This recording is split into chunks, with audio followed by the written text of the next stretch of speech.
Welcome back to another episode of Southern Ohio Matters with Gina Collinsworth.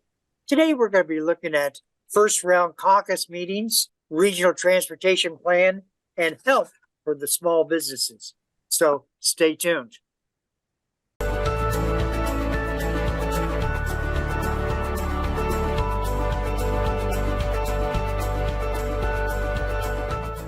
Welcome back to another episode of Southern Ohio Matters with Gina Collinsworth. Gina Collinsworth is an information specialist with the Ohio Valley Regional Development Commission. Gina, it's always a pleasure talking with you. A lot of great things happening in our region here at the Ohio Valley Regional Development Commission. The reason I wanted to bring our first guest on is because this man has contributed so much to our region, and he is, of course, our boss here, our executive director at OVRDC. So would you welcome to the program, John Hemmings? You've been the executive director here for how many years? This August, it would be almost 16 years when I'm done. And you're a fantastic boss. I will just say that to the masses right now. We have a great team here, and we all look forward to coming to work and have mission background here at OVRDC, and we've done a lot of good projects. I just wanted to ask you a few things, John. I know that you are thinking of retiring. I met with the executive committee back in November of last year and advised them that I would be stepping down as the executive director on June 30th. Of 2024, and we are in the midst of getting ready to advertise here soon for the position. And of course, I will stick around for a little bit after that to help with some transition. But so I don't know my exact end date, but it should be somewhere, within 3 months. I would venture to guess after I step down. So. But yeah, that's the plan, and is June 30th for me to step down as director. So I wonder today if you would talk a little bit about some reflections on the last 30 plus year career you've had here at OVRDC and some of the projects or memories that come to mind. I think the thing that I take away from this job is just the people I've got to meet, work with, work for, and help communities, mayors, commissioners, that this organization and my help in some way, shape, or form, as well as in conjunction with the other staff, has benefited this region. And those are memories I'll always keep. The fact I can run into someone I know in 12 counties in Southern Ohio, that's kind of special. Yes, and today we're having an executive committee meeting here at our office. So there'll be members from all 12 counties come in to come together and talk about the issues of the region. And that's what I think is so exciting about the work we do. It brings people together down here from 12 counties, and it definitely is a great organization. We talked a little bit about projects. I'm pretty sure one of your biggest memories will be a recent project that's still not wrapped up quite yet. That's the Appalachian Community Grant Program. The $500 million set aside by the legislature and designated by the governor and his team to make projects in Appalachia. John, what's the latest on that program? The latest is the applications were all due on December 8th of 2023. We're awaiting a decision by development. I think at the earliest, their plans are to have an announcement of what's funded. These all have to go to controlling boards. So they mentioned February. So our eyes are on the February 12th controlling board meeting, what gets approved that day. We're hoping that the projects that will get funded will be on that agenda, but we can't promise anyone that that's the case. They may need a little more time to go through those. So it could be the next meeting, but we were told the target is in February. So I think we're going to be hearing something soon. So we should have some idea on February 5th what is being taken to the controlling board on the 12th, but we won't know that approval until the 12th. So I think everybody just needs to keep their eyes out and ears to the ground. I think news is coming soon. Great. One of the words I hear about that program is transformative. So John, there were quite a few submitted projects, and I'm sure it exceeded the amount that was allocated. So whether or not projects are funded, what do you feel like that impact has had in the region on collaboration and and that type of work. Definitely on the collaboration. You don't know how many times I heard people say they're asking us to do things we're not familiar with doing. And they may not have always laid out, people that said that to me may not have always laid it out what they meant, but I knew what they meant. They're used to competing, community A and community B are used to competing against each other for funds. Now they're joining arm in arm and going after funding. Now they still have competitors out there, those other applications that went in, but it was just an unfamiliar area for a lot of people. I don't think it's a bad thing to make people get out of their silo and start thinking in that way of how can I work better with other groups. I think it's a great idea.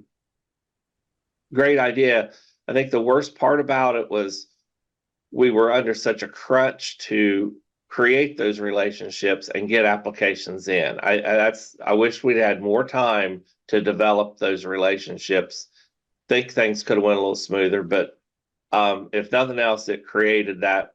I'm going to talk to this community about how we could work together.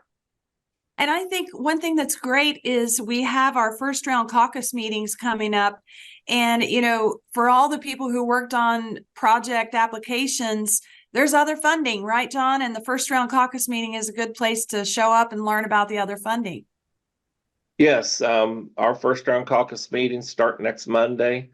We'll have those wrapped up in about 3 weeks' time, I think. And we'll meet with each of our 12 counties. We'll go out to each of the counties. The primary purpose of that first round meeting is our membership, is getting it updated, making sure we have all the people on there correctly. If there's been mayor changes, we just had mayor races in November. So we want to make sure we have all the information correct on our membership. And then the other thing is, as you stated, we will look at what kind of the grants here.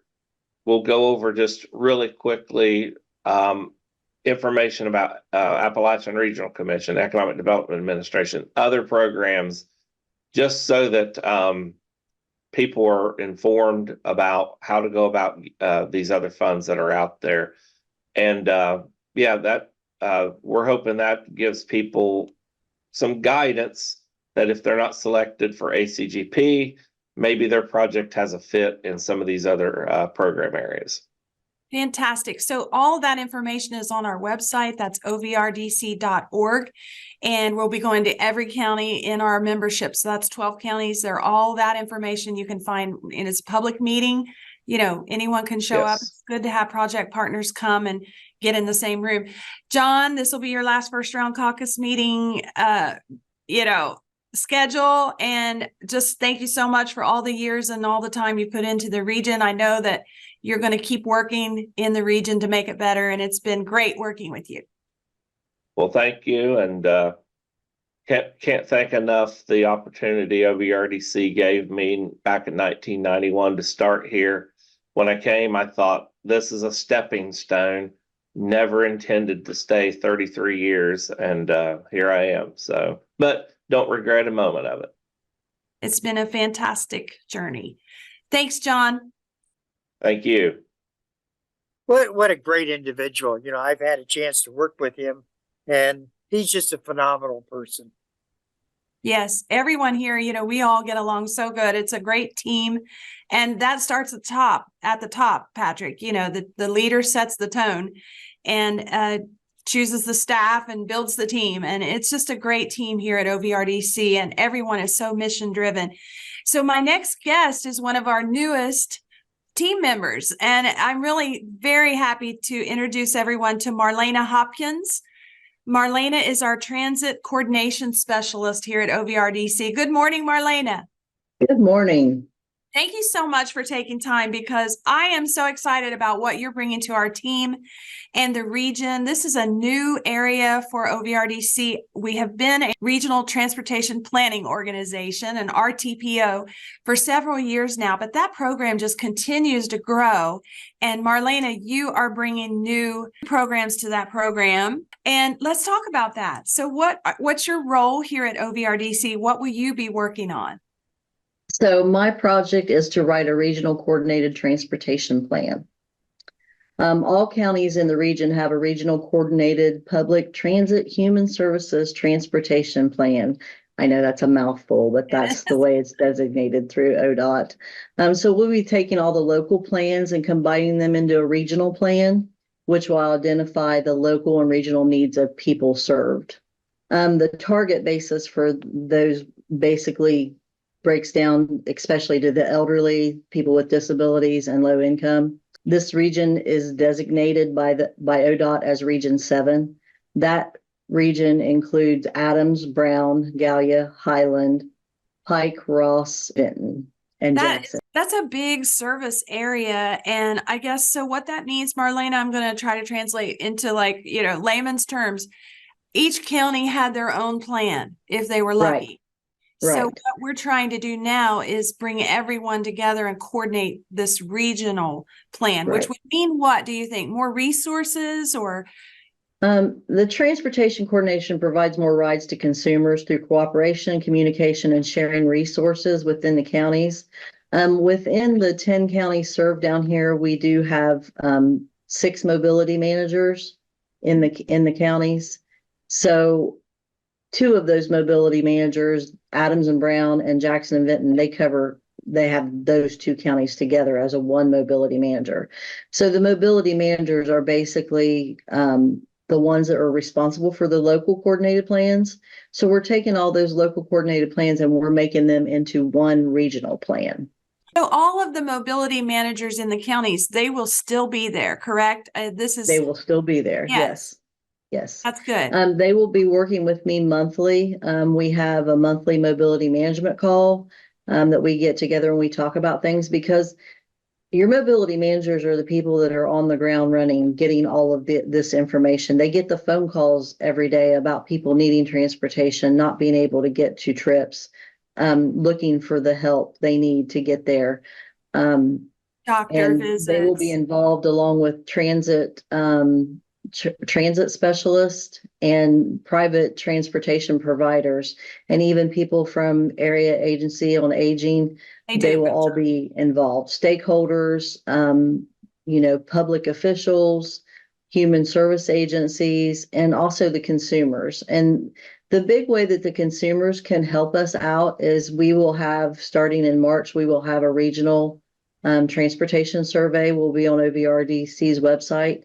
Mm-hmm. And if they can help us by filling out those transportations, that would be great. We will also have times that we go out in the communities and we will do special events to gather that information through those surveys and just talk with people and do a lot of outreach to find out what the problems are in this region. I'm excited about the project. I know you and I have talked about this, the people that this will help. Tell us some of the scenarios, of people out there. Why do we need better transportation in the region? Well, it's to fill in the gaps and the unmet needs of people in the area. Some of the things that I can tell you that we deal with, a lot of people may need to go from Brown County over to Jackson County to go to like Holzer Clinic. Well, the way transit's set up in the counties, they can go to the county line and it kind of stops there. So we're trying to find a way to take those trips cross counties. Like, Brown County will work with Adams, which Adams and Browns is together. So they would work together to get them maybe to Pike County, and then Pike County could take them onto the Jackson County line to get them to trips. One of the other big things we're dealing with is Columbus, getting people to Columbus to trips, even Cincinnati. And the big one we've dealt with a lot lately is people need to go to Cleveland Clinic. That's almost impossible when you live in Southern Ohio if you do not have your own car. Transit agencies are limited on their times they can work. If they actually are transit agency with buses, they're limited on the time because the drivers have to have a lunch. Right. They can work 10 hours a day. By the time they go to Cleveland Clinic, they don't have enough time to take 3 hours up there, be there for 3 hours, 3 hours back, have a lunch. You're pushing 10, 12 hours a day, and that's not possible. So we're trying to find not only a way to connect our counties, to connect to the northern counties, the southwestern counties, to get people where they need, even the southeastern counties. In the last minute we have left, when will the project be complete? What's the timeline? Well, we actually have our first steering committee meeting today, and the steering committee consists of the mobility managers and the people from transportation agencies. And we will start working on this regional plan, writing it, gathering all the information we need to get it down on paper. We're going to send a draft in July to the statewide coordinator to take a look at it, but the actual completion date is supposed to be in 2025, June of 2025. There's a lot of process with that because we have to have an RTCC meeting, which is a Regional Transit Coordination Council. They are actually like the public officials and human service agencies, representatives from there. They'll come in and they'll look at what we wrote, and they'll vote on whether they're okay with what we wrote in the coordinated plan. And then we'll have to take it out to a consumer group and make sure that they're okay with what we wrote also before it can be finalized. It sounds like a project with a lot of people involved, and I'm excited to see how that's going to all work. And you're doing a fantastic job, Marlana. Yeah, I'm very excited. I've been in transportation for about 10 years now, very passionate about it. I've had very lots and lots of sad stories come to my phone in person. It breaks my heart to see what goes on sometimes, that people can't get to places they need to go and live their life to the fullest like you and I do every day. Life-saving. It's amazing. Yeah. Yes. That's what I love about you and about our team here. We're very mission driven, and we're out there trying to do what we can for people, and it's really great to work with you, Marlana. Thanks for taking time to talk about your new project and your program, and welcome to the team. Thank you. I think that's a very good program that Marlana does. Me too. I'm super excited to know that OVRDC is going to be able to help in that way. We do a lot of planning here, Patrick. We have done many plans recently. In my mind, we've been working on a broadband study. That's been a 2 or 3 year project that has resulted in a lot of great knowledge for our counties to target project areas that are, not funded for expanding broadband, and support public-private partnerships to see that problem, getting better in the region. We've worked on a tourism study. We have a new study out. It's an electric vehicle readiness plan. That's on our website. That has been interesting. That's the new trend, is electric vehicles. And with our work down here on infrastructure, that's kind of what that plan is focused on, is kind of mapping the infrastructure of the region, and how do we need to maybe develop some charging stations so that visitors and others who are buying electric vehicles can, charge them up here in our region. We don't want to bypass that because, one of the areas for growth down here is tourism. So we're excited to welcome people to the area, and we want to make sure we're serving them. I have one more guest before we finish our show, and I definitely want to say at this point, thanks to Marlana and John, and I know they're going about their day at this moment. They've logged off and they're ready to just keep right on working here at OVRDC. My next guest, it's Eli Cole. He's our development specialist here at OVRDC. Hi, Eli. Hello, Gina. How are you doing? I'm doing great. The whole show has been talking about the things we're doing here at OVRDC and what a great team we have. And Eli, I love working with you. I'll just say that. I love working with you too, Gina. Yeah, we get along great, and we have a good team here working on things. And one of the things you work on is the Revolving Loan Fund. And, I don't think that's very well known, Eli, as far as the projects we work on. Usually they know we do water and sewer and transportation, roads, bridges, things like that. But we also help small businesses, and the Revolving Loan Fund is part of that. Would you tell us a little bit about that program? Yes, absolutely. That's really one of those best kept secrets that we have here at OVRDC. We offer low interest gap financing to small businesses or business startups. So one of the great things about it is low interest. So most of these individuals that are coming off of a bank loan, maybe they've asked for $500,000. The bank is only offering $400,000. So we can come in as a gap financer and fill in that gap. We can offer that low interest, so they're not paying as much as a traditional loan, but we're not taking the place of the major bank. And a lot of times our partners are the bank, as far as like we find Yes. out about the business that needs us through the bank or through another partner. So talking about the revolving loan program, Eli, it's good to give people an example of some of the businesses we help. So without mentioning names, there's one in Portsmouth that I'm thinking of that you and I got to go take a tour of to see how they're doing and what stage they are in their startup. So let's talk a little bit about that business.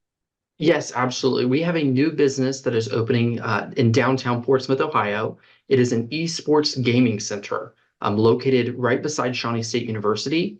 It's an esport gaming center where individuals can come in and play competitive games against people from all over the world or against their friends. One of the nice things about it, it's for all ages. We got to see some of the space, some of the activities that they have programmed for kindergarten all the way up until, I mean, I bet a 99-year-old could go in there and play a game. They have the traditional arcade games, but then they also have Switch controllers, Xbox, PlayStation games as well. It was cutting edge and very impressive. And the way we found out about them, or they found us, I should say, was through a partner that we work with at the Cricker Innovation Hub there at Shawnee. Tell us more about that. Yes. So originally, this this business went to ECDI, located at the Cricker Innovation Hub in Portsmouth. They were requesting funds for them to finish their development in downtown Portsmouth. But ECDI was kind of a little bit leery of giving a full amount. They were looking for a gap financer. That's where OVRDC stepped in. We were able to fill that gap and lend them some money to buy equipment for their esports gaming center. So partnering is what it's all about, and just anything we can do in the region. And one of the great things about the Revolving Loan Fund that we have, it's federally funded, but every dollar stays in the region. Once we pull the money down from the federal agency, that's usually USDA money or ARC or EDA. That money stays in the region and keeps working, which it's really a neat mechanism, isn't it? Yes, it is. And absolutely, all that money stays right here. They give us that amount, and then we are able to recirculate that. That's why it's revolving loan fund. So we're able to continue through all of our counties in Southern Ohio, continue giving out that money. And we've had a variety of businesses, from veterinaries to esports centers, like I've mentioned, real estate, all the way to, I'm trying to think of a more recent one that we've done, a car dealership as well. Yeah, car dealership is what I was going to say. Yes. Yeah. In all of our 12 counties, so Yes. it's always exciting to be part of the story. We're not saying we are the only ones. We partner with so many in the region, and that's what makes it exciting. Everybody is working on working in the same direction, I'll say, not on the same project. Yes. So I just want to mention, earlier in the show, Eli talked about the first round caucus meetings that are coming up, where we go out to each county and hold public meetings with the commissioners and engineer and economic development, just everybody that, is in that county working with us. And revolving loan fund information is available there, as well as your day job, which is, economic development. You're the development specialist. So you also work with the EDA program. Yes, absolutely. We will be visiting all the caucuses. We'll be giving out information about RLF as well as EDA. One of the great things is that we kind of feel that our RLF program can be your first stop. So you can come to us and we can point you in the direction of who you would need to contact next. We want to become friends and partners with you to help you succeed. I'm excited about that. And the new businesses coming to the region, they're putting us on the map. I've talked a little bit about tourism and drawing people and, these kinds of new businesses. It's a new idea that makes us stand out. So down here in Southern Ohio, Appalachian Ohio. Eli Cole, thank you for your time today. Thank you, Gina. Thank you for having me on. Yes, great. Great information, Patrick, here at OVRDC. A lot of great programs. I mentioned that EV readiness plan. That's our newest study that we've done. That's what we do. We help with financing and funding, connecting our local stakeholders to federal and state dollars and projects, and then also that planning, which is a big component. I think sometimes when you see a project break ground, that you don't realize it's been 3 or 4 years down the road before the dirt actually gets moved. And these readiness plans and studies that we do are so crucial, to see in progress. Gina, I really appreciate all your time and effort as a information specialist at the Ohio Valley Regional Development Commission. We could go on, but unfortunately, we got to close for now. Okay, Gina. well, there's always good news to share. Thank you for letting us do that, Patrick. Oh, thank you.